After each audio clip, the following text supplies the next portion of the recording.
Hey, what's going on? It is 12 noon on Wednesday, which means it's time for this week's episode of Ask the Instructor. I'm John Chrismo. The show is brought to you by the Tampa School of Real Estate. We're here every Wednesday, 12 noon Eastern Time, to help you understand the technical side of the real estate industry. And what we're talking about today is making $100,000 in real estate. Maybe this is something you want to accomplish in a year. Maybe this is something you just want to accomplish. It doesn't matter what the time frame is. Maybe it's something that you're looking to do in your first year of real estate. It's possible. We've had students do that before. So how does it work? How do you do that?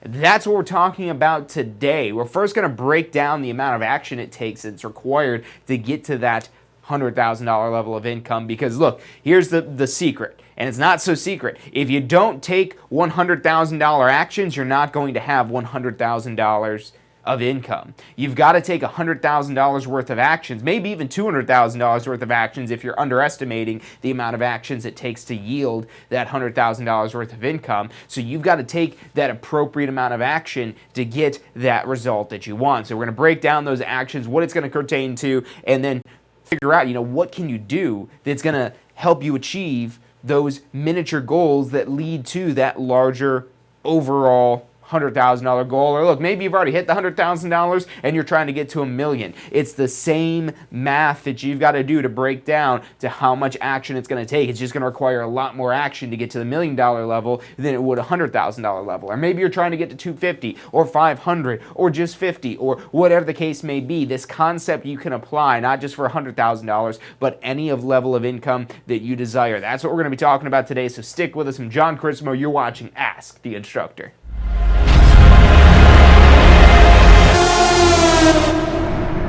You are watching Ask the Instructor. Absorb the knowledge. Become the expert.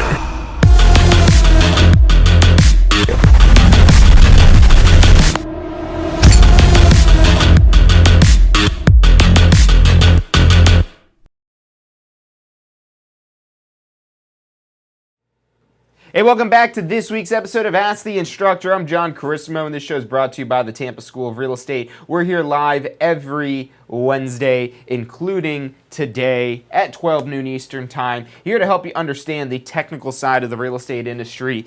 And look, maybe you're thinking about starting a real estate career. Maybe you've already got your real estate license and you're trying to figure out the making money side of this. That's what we're talking about today. How to plan out. And we're going to be working off this goal of $100,000 of a $100,000 income.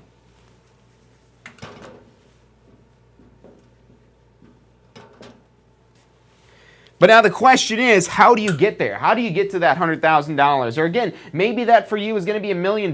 Maybe that for you is $500,000. Maybe that's $250,000. This concept applies across the board. So what you've got to remember is you don't just get $100,000 of income. You just don't get a real estate license and automatically it happens to you. You have to go out there and seek out that business. But you've got to make sure that you're seeking out the appropriate level of business. One of the biggest mistakes I made when I got my real estate license was sitting back and waiting for business to come to me. And I didn't have a plan like this. I didn't have a plan to work. I didn't do the math. I didn't realize until I had deals fall through and contacts that I would lose touch with and appointments that would end up going nowhere because I didn't know where the finish line is. If this is your goal of income, that's your finish line.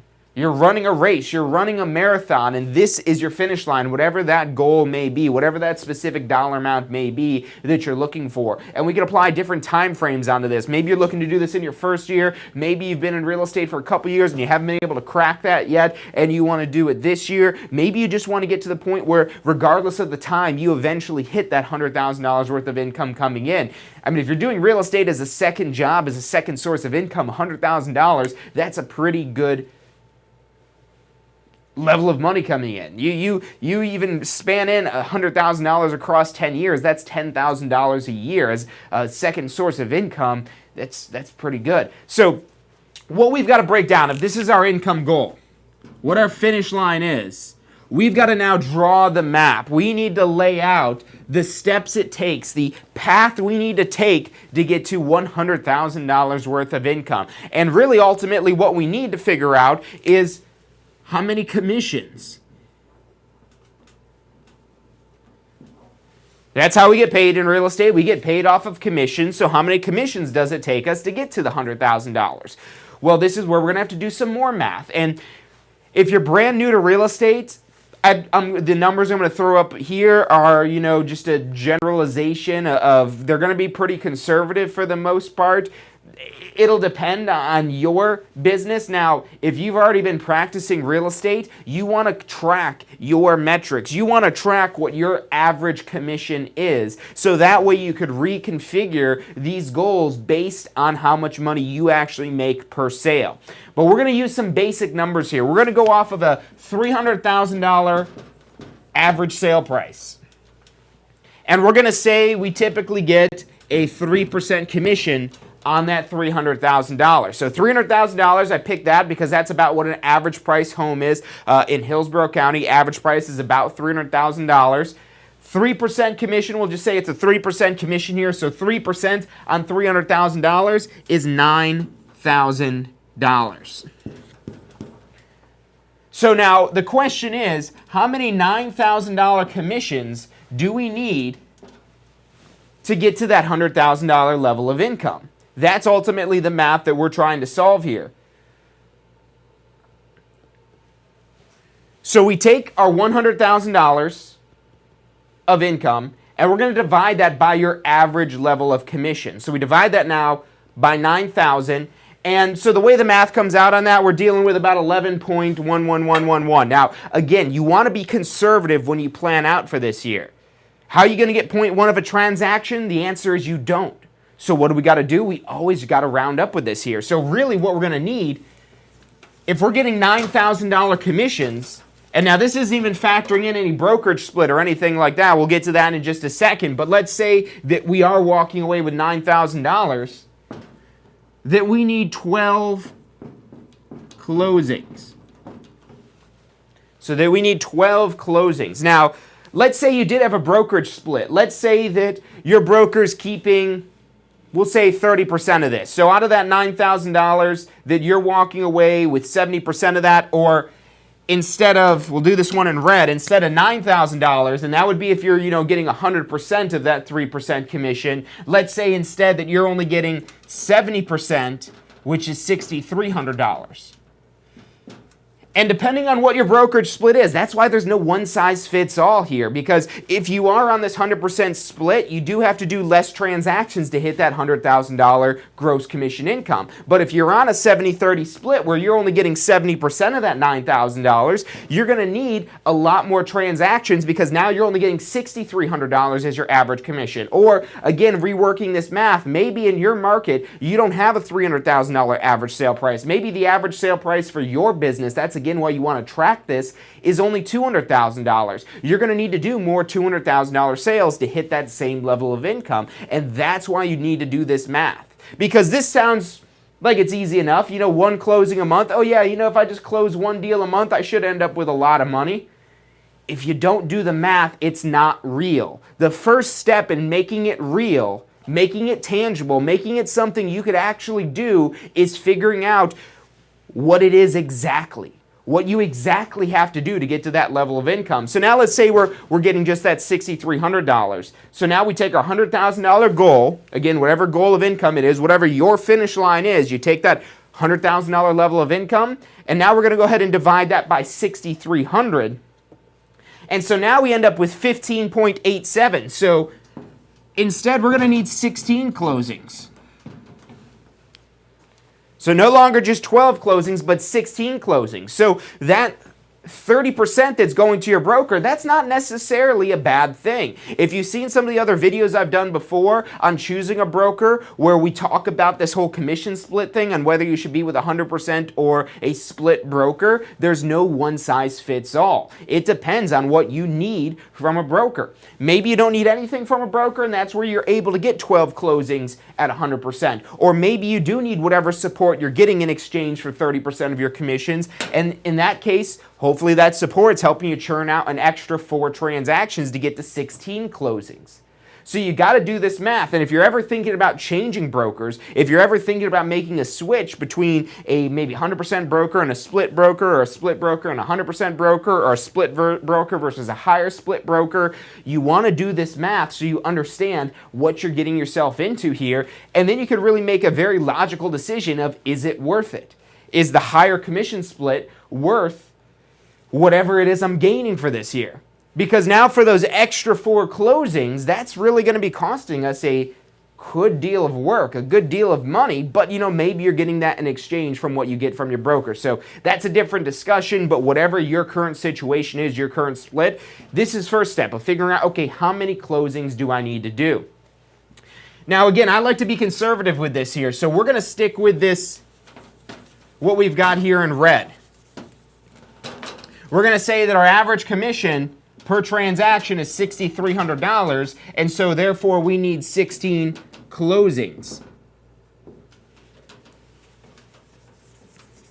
Okay, cool, 16 closings, so we must need like 16 clients. If I get 16 clients and close 16 deals, I'll end up with $100,000 of income if the average sale price is $300,000, and that might just happen, but it probably won't. If that happens where you have 16 people that end up in 16 closings, or you get 16 commission checks, and that's all you need is 16 people, you basically hit the real estate lottery. You are picking them better than anybody else, but look, that's not going to happen. Let me break it to you. 16 clients does not equal 16 closings. 16 contracts does not even equal 16 closings. So this is where you want to track your business. Now, if you're newer, you're probably going to want to pick a number higher than this, but let's just say it takes 20 contracts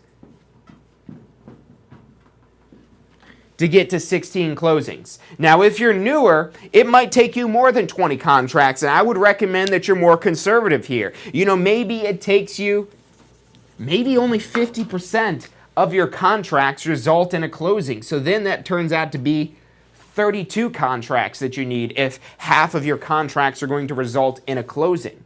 How many is it going to be? It depends. Now, the more you train yourself, the more it is that you understand, the better it is that you are at doing your job, the lower this number will be, the closer this number will be to the number of closings. But this is one of the lessons I had to learn the hard way when I got my real estate license is, look at that, not every contract will close. Contracts will sometimes fall through. Maybe not at the rate of 50%. That's a pretty good number if you're trying to be conservative, really conservative with this year, because worst thing that happens is if you're planning for 32 contracts, worst thing that happens is they all close, and instead of getting $100,000, you get $200,000. Is that such a terrible thing to happen? No, it's not. So you want to be conservative in your planning of this year and shoot for these higher goals. Push yourself to have higher levels of action. In worst case, you just make more money, which is that really such a bad thing? You could call the phone number below if you want to complain about making more money for basically overestimating your goals, but I doubt you're going to call in to complain about making more money. Now, I don't think you're going to have a 50%.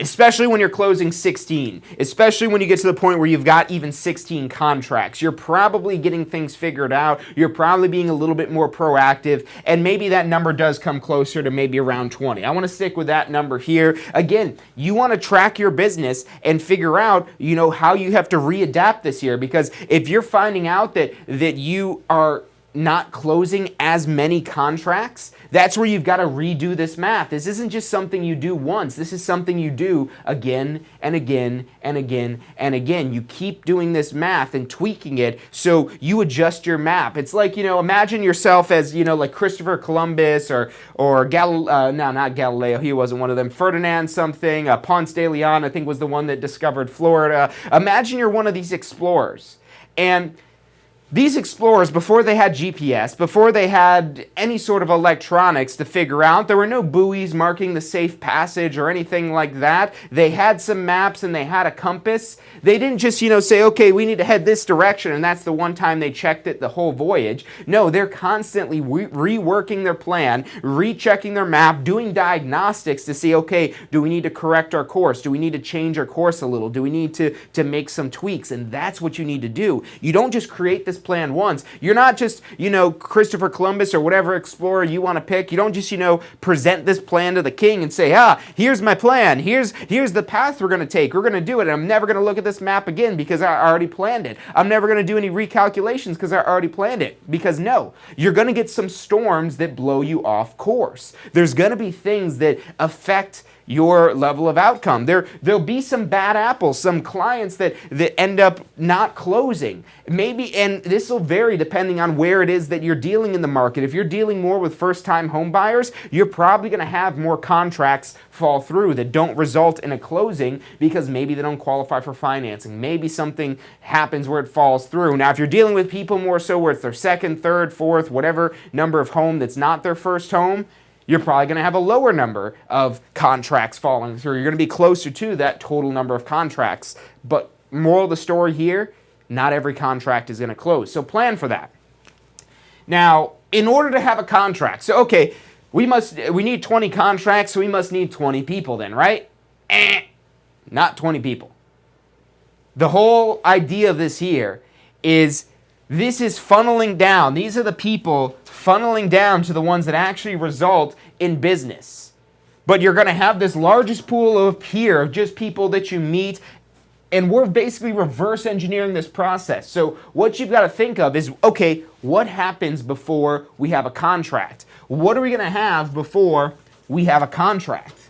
Well, in order to have a contract, and this is where it's going to start to diverge a little bit, whether you're dealing with sellers or buyers, or whatever your ratios are of how much you're working with sellers or buyers.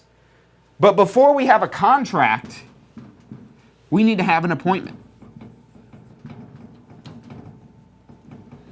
Another little thing that, it kind of makes sense. You don't have appointments. You're not going to have contracts. I did have appointments when I started my real estate career, but I did not have the appropriate level of appointments. I did not have enough appointments to get to that level of contracts that I deserve. Because really, I didn't have this whole plan figured out. I was thinking of it going forward. Okay, where am I going to get leads? Because, I need leads before anything. But the problem was I didn't know what to do with these leads.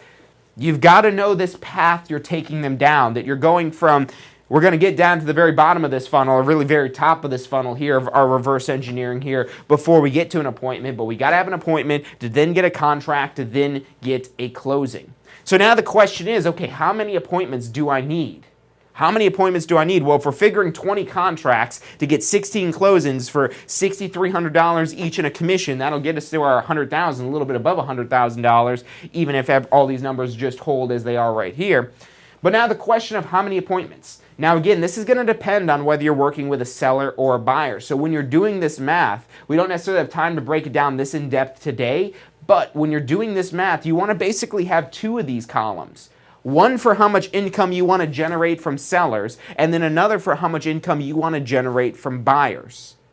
And depending on the market that you're in, depending on your expertise, depending on your specialty, depending on your budget, that's going to change how much you're working with sellers versus buyers. Now, if you want a general rule of thumb, try to attract sellers, because sellers take 1/3 of the amount of time it takes to close a buyer. So ultimately, sellers are a more profitable venture, but you might not always have the choice of only working with sellers. You're probably still going to have some of your business, if not a large majority of your business, coming from buyers. So really, you want to do two levels of this here. So if you want an even split, 50,000 from buyers, 50,000 from sellers, or 60,000 from sellers and 40,000 from buyers, or 70,000 from sellers and 30,000 from buyers, or 90,000 from sellers, $10,000 from buyers. Again, this is where you'll have to tweak this and work this, but ultimately having two plans here, because a seller takes 1/3 of the amount of time. A seller will take less appointments. And there's going to be different ways you generate seller leads as opposed to the ways you generate buyer leads. So that's why you want to do two different calculations, one for sellers, one for buyers, and basically break down each one depending on who you're working with. So let's say we're working off of this, and we are going to be working off of sellers. Let's say sellers. Now, sellers, you're going to have a lower amount of appointments to turn into contracts. So let's say, and we'll be conservative here, maybe you're the person that, okay, I get 20 listing appointments, I'm walking out with 20 contracts. Well, at that case, that's probably going to be where you're going to have less of these contracts actually closing. And so that's how this is going to be different. And that's why you want to track these different sides of your business, the sellers versus the buyers. Because just because you have a property listed under contract for listing doesn't mean it's actually going to result in a closing. So maybe that number is going to be lower here, where you really need to have 32 because maybe only half of your listings actually close. Now, if you're working with buyers, maybe there's more of them that close, but you're going to have more appointments. And that's why, again, you want to track these metrics in your business, in your specific business, so you could keep track of, okay, well, I have this many. And let's try to split this up here, because I could definitely tell how this is already starting to be a little bit more confusing here. So let's say we're going to do 50,000 from each. 50,000 from sellers and 50,000 from buyers. That we want an even split. Now, again, you want to work this math based around your business here. But for our buyers, let's say now we really only need, because we're doing this 50-50, that we need 8 closings on the buyer side and 8 closings on the seller side. So 8 and 8. We split it up nice and even. If we have 8 sellers and 8 buyers close at $6,300 in commission, we should end up with $100,000 in income, a little bit above $100,000 of income. Now,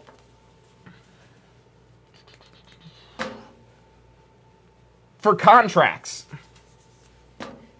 Now, once you've got a contract with a buyer, again, this is going to depend on what type of buyer you're working with, but compared to a listing contract, with a buyer under contract, you will have more buyers end up closing typically, as a general rule of thumb. That might be different for your particular business, but as a general rule of thumb, that ratio should be a little bit higher. So let's say for buyers that you only need, let's say 12 contracts to get to those 8 closings.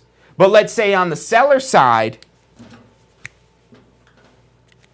maybe only half of your listings sell or close. So that means you're going to need 16 contracts as opposed to 12. And so now when we're totaling these up, we'll basically do the totals here in the middle. So we've got 16 closings. Between the two of these here for the sellers and the buyers, we've got 16 for sellers, 12 for buyers for our contract. So overall, we're going to need about 28 contracts. And now for the appointment side of things. Now again, the buyers, you're probably going to have more of those contracts actually closing, but it's going to take more appointments. Because, you might be showing them multiple properties. Let's say on average it takes 4 appointments to get to a contract. 4 appointments to get to a contract. So on 4 appointments to get to a contract, 4 per contract, that ends up giving us about 48 appointments that we need. 48 buyer appointments to get to 12 contracts to get to 8 closings. Now, what about on the seller side?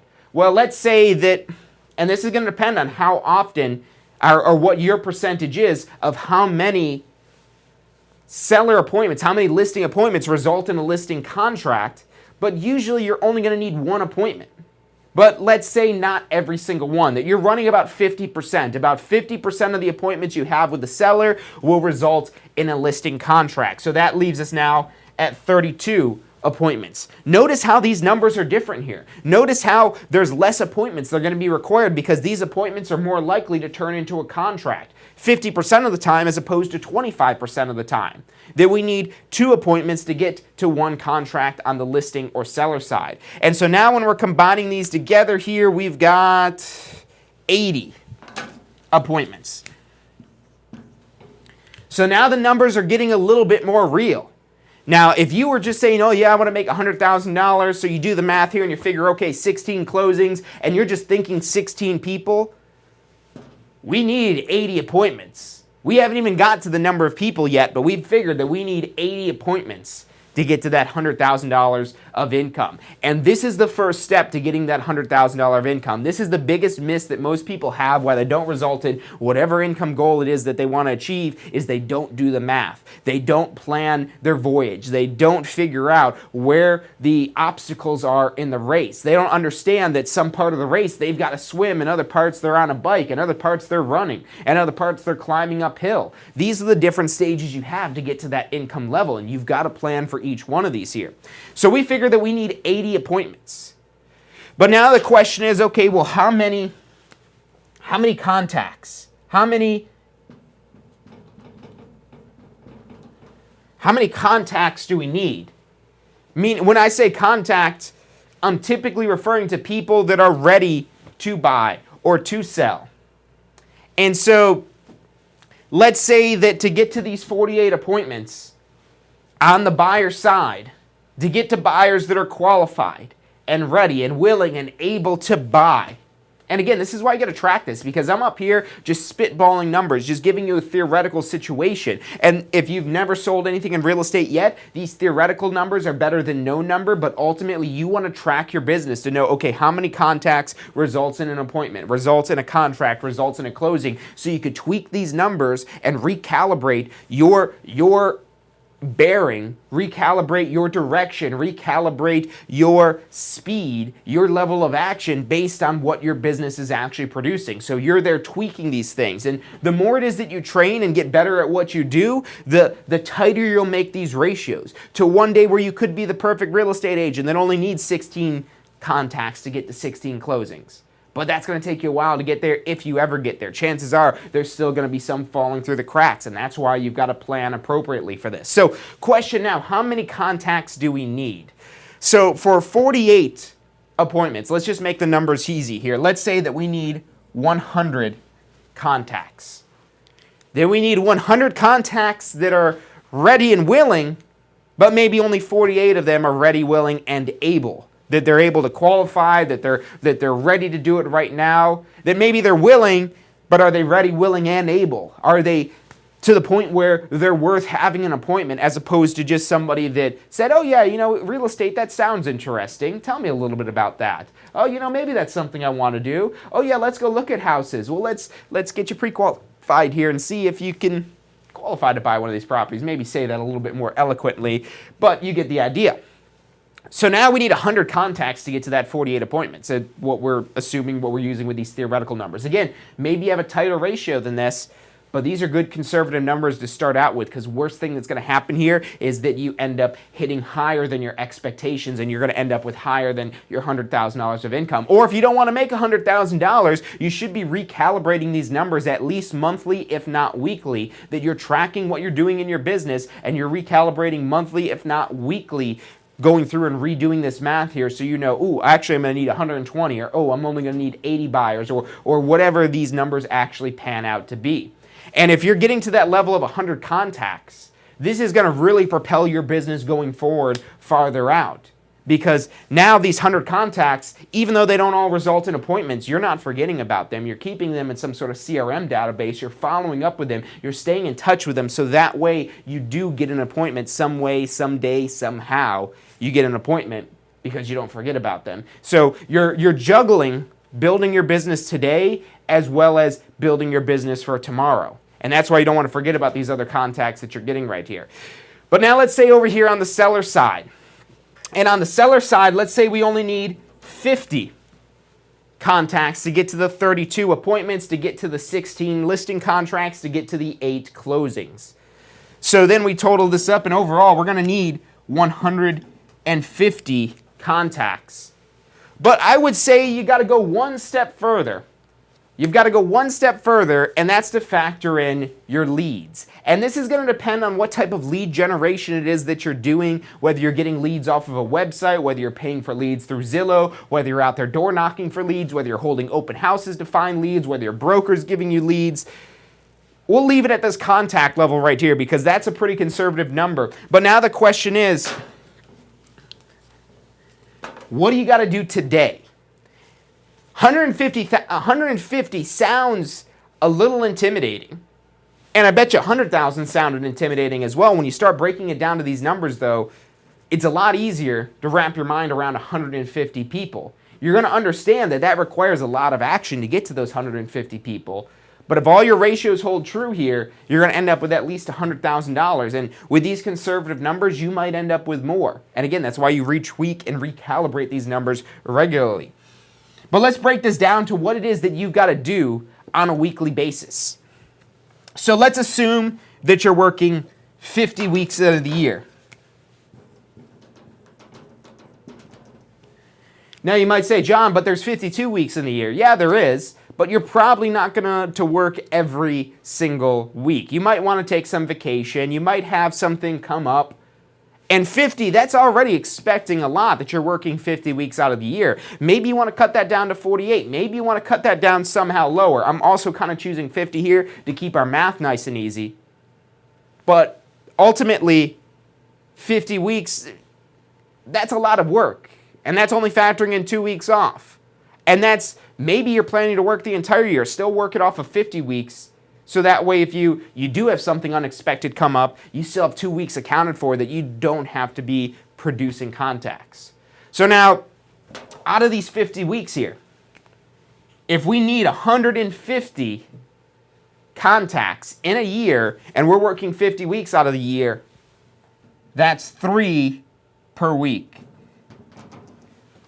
That's our magic number. We need to get to 3 contacts per week. Now, if you were intimidated by this 150 number, does 3 intimidate you? Because that's all you've got to do this week. You get 3 contacts.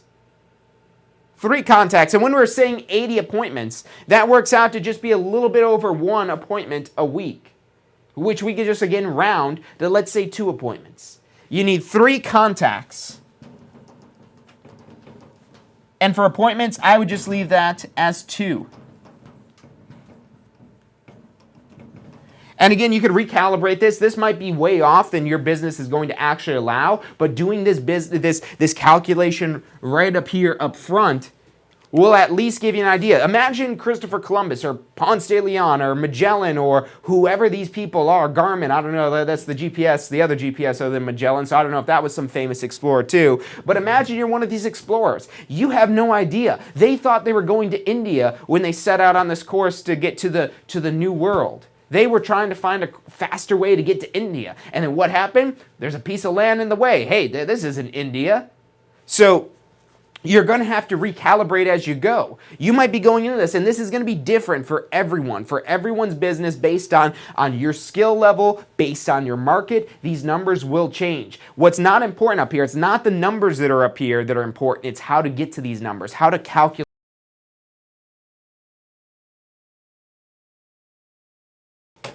How to figure to get to that $100,000 income and what level of action you need to take to get to whatever your finish line is. So that's what's important, how to do this calculation here, not necessarily what these numbers that I threw up here as an example. These are good maybe to start out with, but once you start talking to people, once you start getting contacts, keep track of how many of these contacts are actually resulting in an appointment, are actually resulting in a contract, and actually resulting in a closing, because you recalibrating this on a weekly basis, at the very least monthly that you're recalibrating this, will keep you on track to hitting that finish line. Maybe you do it in a year like we planned out for it here. Maybe it takes you 2 years. Maybe it takes you 3 years. Maybe it takes you 4 or 5 years if you're doing this part-time on the side and you're not putting much into it. But it can happen. It's just a matter of when it will happen. Not if it'll happen, when it'll happen. And laying out the plan of knowing which direction you need to go in rather than just aimlessly wandering around and hoping business comes to you. I'll be honest with you, when I got my real estate license, that's the way I started my real estate career. I got my license and I didn't have any direction. I just went out there and was just trying to, figure things out on my own, basically spinning in circles, not getting anywhere because I didn't even have this plan worked out. So this is step number 1. Get this plan laid out. Lay something like this out. Even if you're using these exact numbers, this is better than nothing. And this will help you figure out, okay, well, what do I need to do to get to whatever my goal is, whether that's 100 or 50 or 500 or $1 million of income, that you know how to work these numbers to work your plan so you don't fall victim to working somebody else's plan.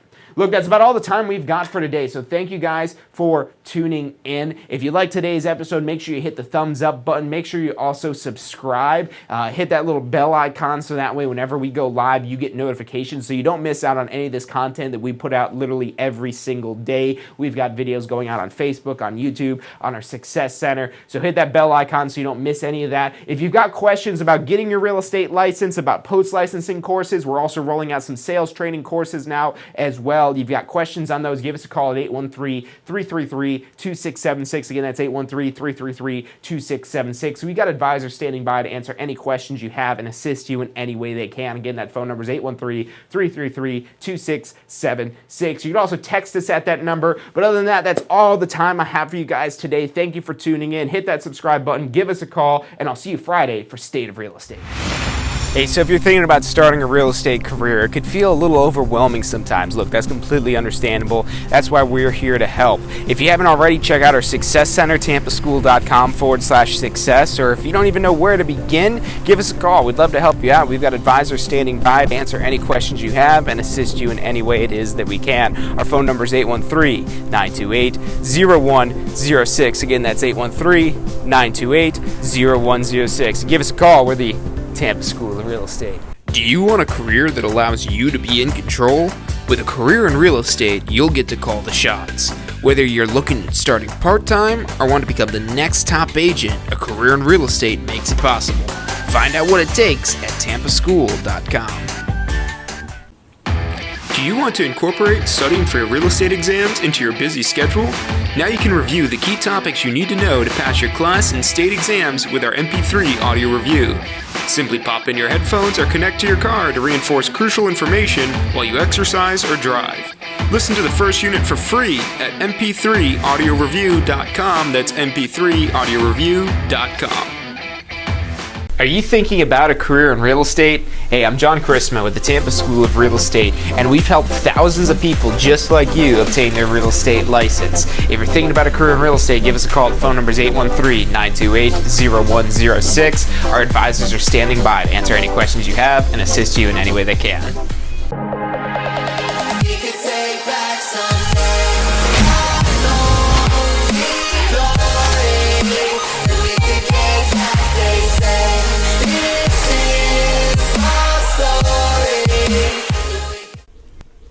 Hey, if you're enjoying the show today, which I'm sure you are, be sure to hit like, subscribe, post your comments, share with your friends and family. Thank you guys so much for watching.